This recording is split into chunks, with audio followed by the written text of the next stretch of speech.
r/NoSleep. Posted by you/karenvideoeditor. The train station. About 2 hours outside what is considered the New York City metro area, in a place just large enough to qualify as a town, is a train station.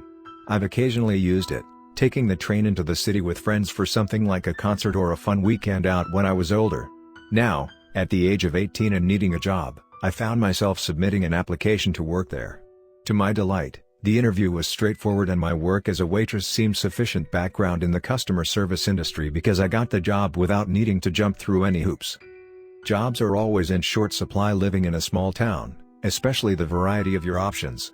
In a big city, there are tons of businesses to choose from. But here the vast majority weren't great. Many were labor-intensive, and while I can lift 50 pounds, I'm not large by any stretch of the word and my arms wouldn't be happy about it. What I liked about the night shift at a train station was that I wouldn't have to deal with too many people, but I'd have enough to keep myself occupied. Also, if any of the customers had an issue, I was the only one on staff and therefore the highest authority there. I could politely but firmly ask someone to leave if they became a problem. The only concern I had was the list of rules that I was given when I started working there. There were rumors about working at the station at night, but I had ascribed them to the boredom of living in a small town. You make your own entertainment, lacking in things to do, and often that involves gossip and tall tales. Nevertheless, I came in for a few hours during a day shift for training, and after my work ethic and such was met with his approval and I was officially hired, I was given a laminated sheet of paper by my boss listing what he referred to as important, special rules. When an old woman will arrive at the station at 2:47 a.m., she will not have enough money to pay the fare, let her in anyway. She will then board an unscheduled train at 3 a.m. Do not attempt to turn her away under any circumstances. 2. A man in a trench coat will occasionally come to the booth to ask about trains that go to Los Angeles. Be respectful and polite to him when you explain our trains don't go that far. 3. If a customer pays with anything other than money, no matter what it is, accept it and write down the details in the ledger. 4. A short woman with long hair will often appear at 4:30 a.m. and stand waiting for a train before leaving. Never disturb her or attempt to speak to her. 5. If the lights go out, turn on the lantern and proceed with business as normal. Do not go into the lobby for any reason. 6. It is rare, but a man dressed professionally with a suitcase sometimes comes into the station lobby and attempts to get something from one of the vending machines without paying. Allow him to get angry with the machine and don't bother him. He will leave after a few minutes. 7. If a large group of teenagers that look dressed for a funeral enter the station, go through the motions to sell them tickets as usual even though they won't pay. Ring up the transactions as $0. 8. If you start to hear the noise of a crowded station but no one is there, turn off the lights in your booth and sit on the floor. Don't look out at the lobby. If someone attempts to get your attention, ignore them. I'll admit, reading over them prompted me to joke, I like a good prank as much as the next person, but this feels like hazing. His facial expression didn't change, though. My boss, the manager of the station, was a portly man with thick salt and pepper hair who always had a 5 o'clock shadow when I see him late at night. His wrinkly face looked deadly serious. This isn't hazing. I know you've heard the odd anecdote here or there, and I'm here to tell you that many of the things you've heard are true. Okay? It's extremely important that you follow every one of these rules. I don't care if you think they're total bunk, act as if I'm watching over your shoulder, alright? Considering my paycheck was writing on it, I assured him that I would do just that. For all I knew, these rules were the equivalent of musicians putting riders into their contracts to make sure the person reading it was attentive to details. If they missed something small and seemingly trivial, it was possible or even likely that they would miss something big and important. The only thing that was strange was that from midnight to 5 a.m., no trains ran at the station, so there shouldn't have been any customers during that span of time. Then, during my second shift, the woman arrived. I'd been reading a worn paperback I'd gotten at the second-hand store, a fun sci-fi story that kept my attention and made the long hours pass more quickly. Then I was startled when she tapped on the glass, having not heard the sound of the heavy lobby door opening and shutting. "Oh, I'm sorry, can I help?" The small digital clock on my desk read 2:47. The woman was small and slim, her hair thin and curly with that odd purplish tint some older people go for at the salon. She was smiling, revealing a set of uncomfortable-looking dentures, and wore a summer dress with green and yellow flowers even though it was probably in the 40s outside. "Hello, dear," she said. "I need a ticket to Albany, please." "Sure thing."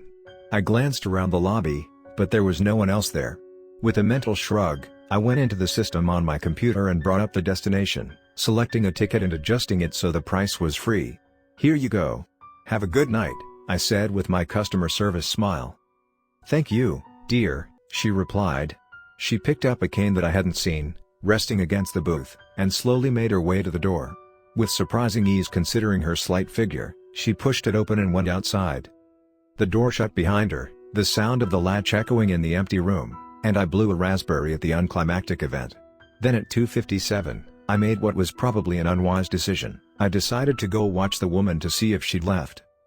Coming out through the door that let me into the lobby, I then gently pressed the bar to unlatch the door that led to the platform and pushed it open. Then I slowly and quietly shut it behind me.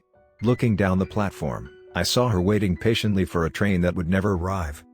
I made a small, contemplative sound before leaning against the wall, staring at her. I wondered if it was some sort of tradition for her, off schedule so she wouldn't run into anyone else. Or possibly she was senile, and some part of her brain made her come to the station for a train that had never run and never would. That was unlikely, I figured, since a senile old woman wouldn't, or at least shouldn't, be allowed to go to a train station on her own. Then came the moment I was waiting for. 3 a.m. The large analog clock on the platform showed the time, and as soon as the minute hand reached the 12, the woman moved. Walking steadily forward, she got closer and closer to the edge of the platform, and I became more and more concerned. When she was 2 feet from the edge, I worriedly called out, "Ma'am." But she didn't falter her pace. Immediately, my pace grew faster, and when her right foot lifted and made to set down on empty air, my voice was panicked as I repeated, "Ma'am. Stop." She did, slowly turning to look at me. To my utter shock, it appeared that she was standing on nothing, putting half her body weight and her cane on a floor that wasn't there. But that didn't keep my attention for long. I'd stumbled to a stop when she had come to a halt, and I was a good 20 feet away from her, but from that distance it looked like there was something wrong with her eyes. There was no color to the iris and no white around them. They were completely black. "Excuse me?" she rumbled.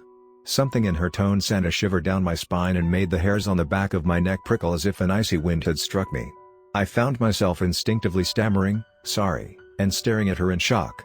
Frozen in place, the seconds ticked by, and then she finally turned her gaze forward and away from me, and I felt like a physical weight had been lifted. Then she took 2 more steps into empty air and disappeared.